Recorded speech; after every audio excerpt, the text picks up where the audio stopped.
adik-adik, selamat hari Minggu. Ketemu lagi dengan Kak Gedi di Kids in Christ Online Service. Hari ini di minggu terakhir bulan Maret, tanggal 29 Maret 2026. Apa kabar semuanya? Semoga semuanya dalam keadaan sehat dan bersukacita ya. Buat adik-adik yang habis berulang tahun minggu ini, Kak Gedi ucapkan selamat ulang tahun.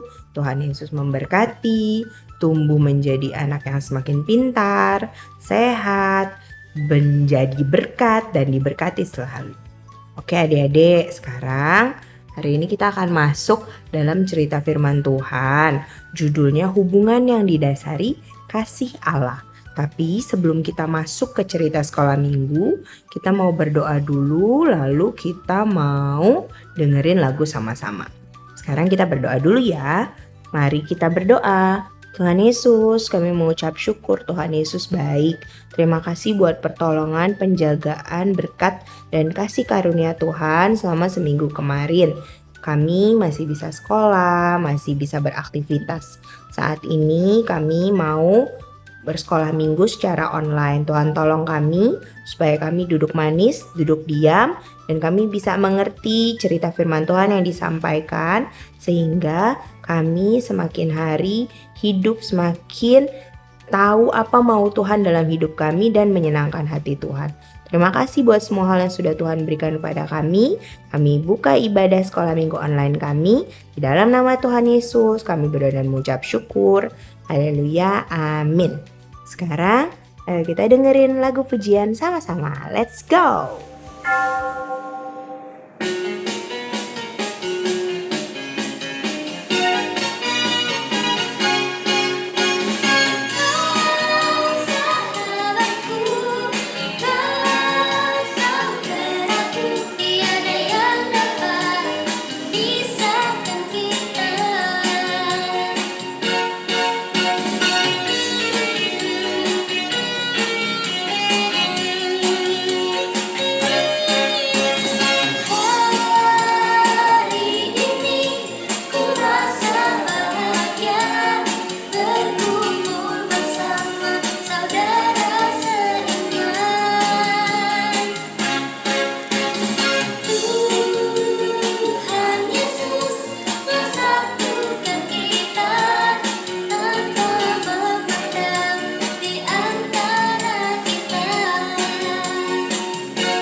Oke adik-adik, kita sudah memuji Tuhan.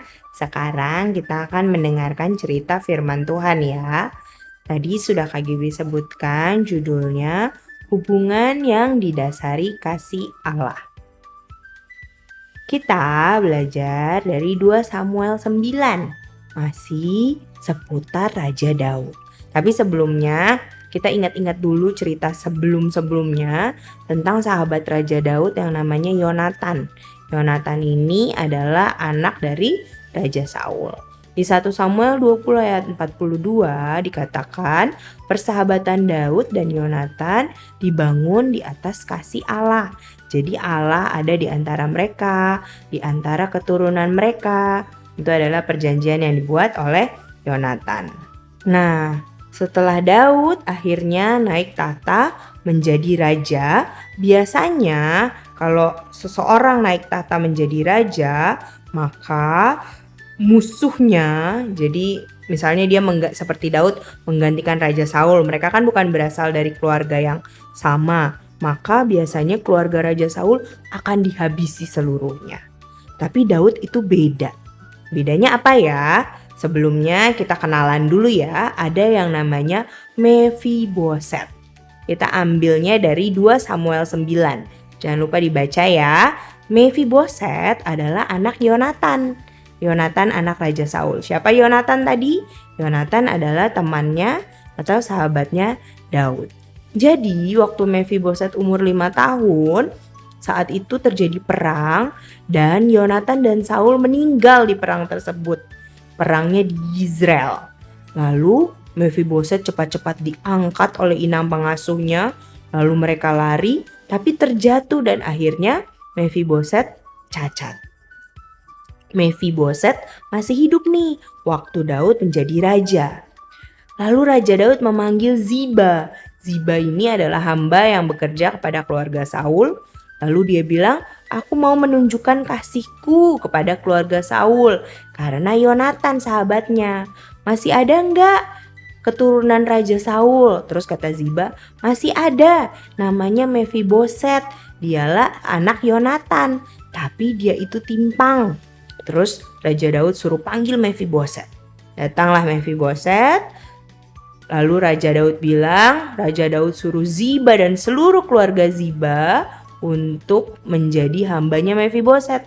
Jadi semua milik Mephiboset diurus oleh Ziba dan keluarganya dan hambanya dia. Dan Mephiboset sendiri tinggal di Yerusalem dan boleh makan sehidangan, jadi satu meja makan dengan raja. Artinya Mephiboset dianggap sebagai keluarga dari Raja Daud sendiri. Padahal ingat, Mephiboset adalah keturunan dari Raja Saul yang sangat membenci Daud sebelumnya. Tapi kenapa ya kok Daud bisa ya menunjukkan kasihnya? Mephiboset itu kan anaknya Yonatan ya, dan ingat perjanjian Yonatan dan Daud kalau hubungan mereka itu di tengah-tengahnya ada Allah. Jadi kita belajar sebuah hubungan bisa kuat bila didasarkan oleh kasih Allah, oleh kasih Kristus. Entah itu keluarga, atau hubungan pertemanan, atau nanti kalau kamu sudah besar, hubungan suami istri. Itu semuanya bisa kuat kalau ada kasih Kristus di dalamnya. Jadi kamu kalau berteman dengan orang-orang, kamu harus bisa memancarkan kasih Kristus. Kalau orang-orang sekarang kan banyak yang berteman karena ada keperluannya, karena ada maunya, karena misalnya karena dia kaya, atau karena dia punya banyak kenalan, atau karena dia bisa bantu aku menghadapi sesuatu, melakukan sesuatu. Itu ada tujuan tertentunya, tapi paling bagus kalau hubungan itu didasarkan oleh kasih Kristus, sehingga waktu ada kekurangan-kekurangan, waktu ada hal-hal yang menyebalkan misalnya kamu sebel banget sama teman kamu, tapi kamu ingat Tuhan Yesus sayang kamu, Tuhan Yesus juga sayang dia, jadi kamu tetap bisa mengasihi teman kamu. Jadi adik-adik, undang Tuhan Yesus dalam setiap hubungan di hidupmu. Entah hubungan pertemanan kamu, di dalam keluarga kamu, Nanti kalau kamu sudah besar, waktu kamu pacaran, waktu kamu menikah, undang selalu Tuhan Yesus.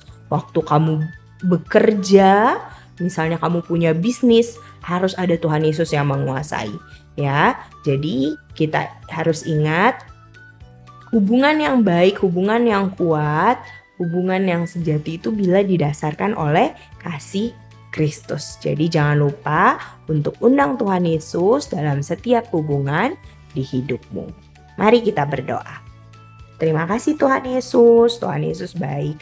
Kami hari ini belajar dari kisah Raja Daud yang mau menolong Mephiboset, anaknya Yonatan, keturunan Raja Saul, walaupun Mephiboset adalah keturunan dari musuh dari Raja Daud. Tapi karena Raja Daud bersahabat dengan Yonatan dan Raja Daud mengasihi Tuhan, Yonatan juga mengasihi Tuhan, dan persahabatan mereka didasarkan oleh Allah, maka Raja Daud tetap mampu berbuat baik kepada Mephiboset walaupun keluarga Mephiboset yaitu Raja Saul jahat kepada Raja Daud.